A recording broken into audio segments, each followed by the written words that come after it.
Well, hello everyone, it's Rita Nurmaliza and welcome back to my channel. And I think to myself, what a wonderful world. Di video kali ini aku mau cerita tentang sejarah awal mula berdirinya Kerajaan Ottoman. Seperti yang kita ketahui bersama, Kerajaan Ottoman pernah menjadi kerajaan Islam terbesar dan terlama pada masanya. Kerajaan Ottoman mampu bertahan selama kurang lebih 600 tahun, menjadi kerajaan yang paling ditakuti pada masa itu. Dan bahkan kejayaan Ottoman ini disamakan dengan Kekaisaran Romawi. Nah, karena kerajaan Ottoman ini memang sangat kuat ya, baik dalam segi pemerintahan, militer, bahkan perdagangan. Jadi kerajaan Ottoman memang menjadi musuh terbesar bagi para musuh-musuhnya, khususnya bagi bangsa Eropa. Nah, penasaran bagaimana sejarah awal mula berdirinya kerajaan Ottoman sehingga menjadi kerajaan Islam terbesar pada saat itu? Make sure to keep on watching. Oh iya, buat teman-teman yang baru di channel aku, jangan lupa diklik tombol subscribe dan juga aktifkan notifikasinya. Aku upload video baru setiap 3 kali dalam seminggu, yaitu hari Selasa, Kamis, dan juga Sabtu. Jadi jangan sampai ketinggalan video-video baru dari aku ya.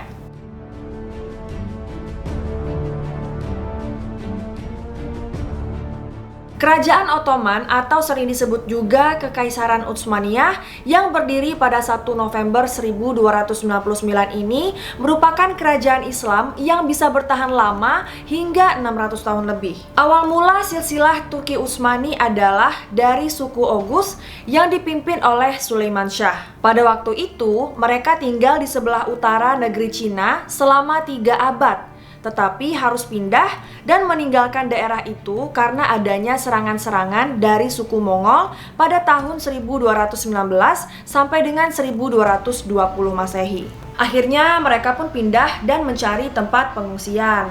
Mereka pun pergi ke arah Asia Kecil atas perintah dari Jalaluddin, seorang pemimpin terakhir dari dinasti Khwarezmian di Transoksania. Dan pada saat penyerangan suku Mongol mulai mereda, Sulaiman Shah pun berencana untuk kembali ke tanah airnya itu. Dan untuk kembali ke sana, ia harus menyeberangi sungai Eufrat. Namun, belum sampai ke tanah airnya, Sulaiman pun harus tewas tenggelam karena tiba-tiba datang banjir besar saat mereka melintas pada tahun 1228.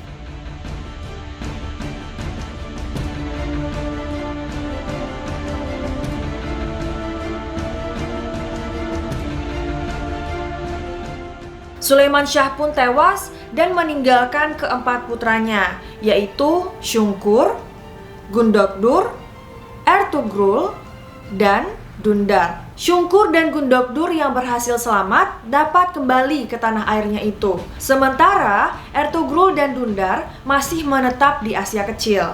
Ertugrul yang masih menetap di Asia Kecil itu memimpin 400 kepala keluarga dan dia mengabdikan dirinya kepada Sultan Alauddin II dari dinasti Seljuk. Peran Ertugrul ini sangat besar dalam membantu Sultan Alauddin II.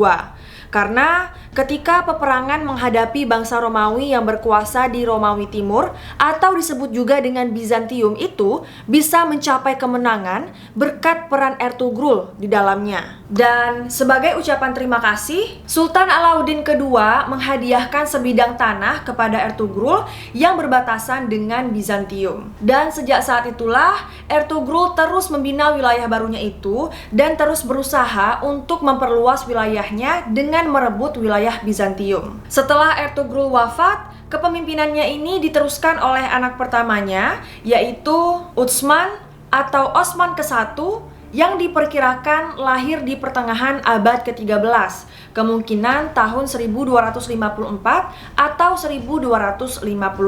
Ternyata tidak hanya ayahnya saja, Osman ke-1 pun memiliki pengabdian yang sama besarnya terhadap Sultan Alauddin II. Hal ini dibuktikan ketika Osman berhasil menaklukkan benteng-benteng Bizantium yang berdekatan dengan Berosa yang membuat Sultan Alauddin II semakin bersimpati dan memberikan hak istimewa kepada Osman ke-1.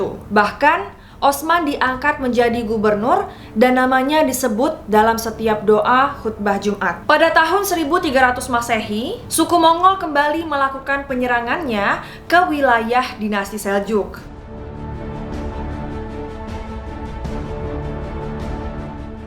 Hal ini menyebabkan terbunuhnya Sultan Alauddin kedua dari dinasti Seljuk tanpa penerus tahta.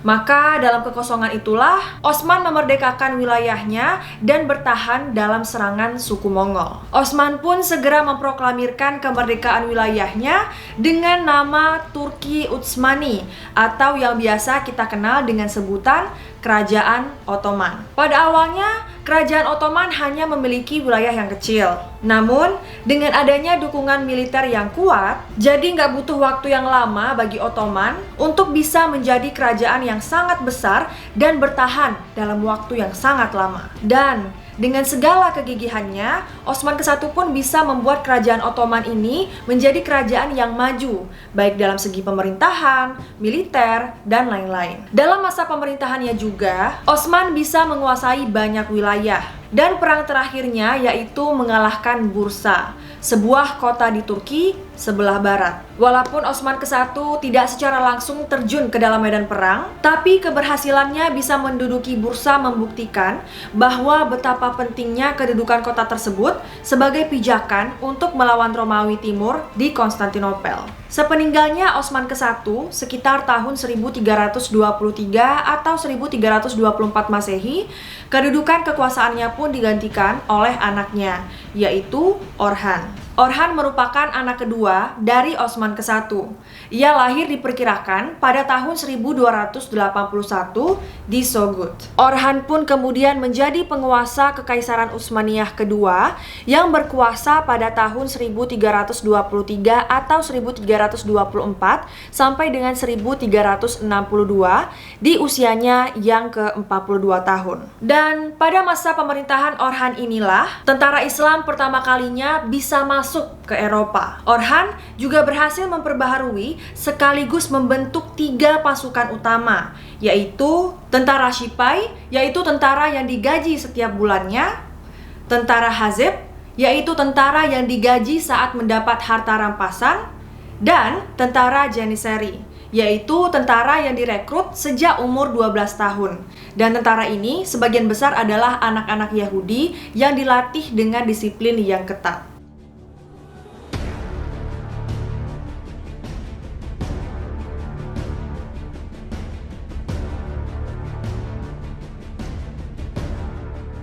Pada masa kepemimpinan Osman dan Orhan inilah masa-masa pembentukan kekuatan militer. Mereka berdua menjadikan Turki sebagai bangsa yang memakai sistem dan prinsip militer dan didukung juga dengan adab para rakyat Turki yang bersifat militer, disiplin, dan patuh terhadap peraturan yang berlaku. Orhan yang saat itu berhasil melebarkan sayapnya dalam waktu yang relatif singkat membuktikan bahwa Osman ke-1 berhasil mendidik putranya tersebut untuk menjadi penerus dinasti dan membuat teritorial Turki Utsmani menjadi lebih besar 4 kali lipat dari sebelumnya. Orhan juga berhasil menaklukkan kota-kota yang masih dikuasai oleh Bizantium, antara lain Nisea, sebuah kawasan di Bosporus Bizantium yang berhasil digusur keluar dari kawasan Asia. Dan perang ini pun kemudian memberi inspirasi untuk mendirikan pusat pendidikan dan pelatihan militer, sehingga terbentuklah kesatuan militer yang dikenal dengan sebutan Janissary atau Inkisariyah.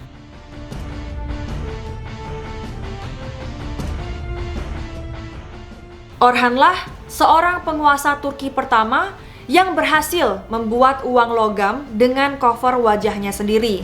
Dan dalam uang logam tersebut juga dituliskan, "Semoga Allah melanggengkan kekuasaan Orhan bin Osman." Nah, itu dia Historita, sedikit asal-usul sejarah berdirinya Kerajaan Ottoman yang pada saat itu menjadi kerajaan Islam terbesar dan terlama di dunia.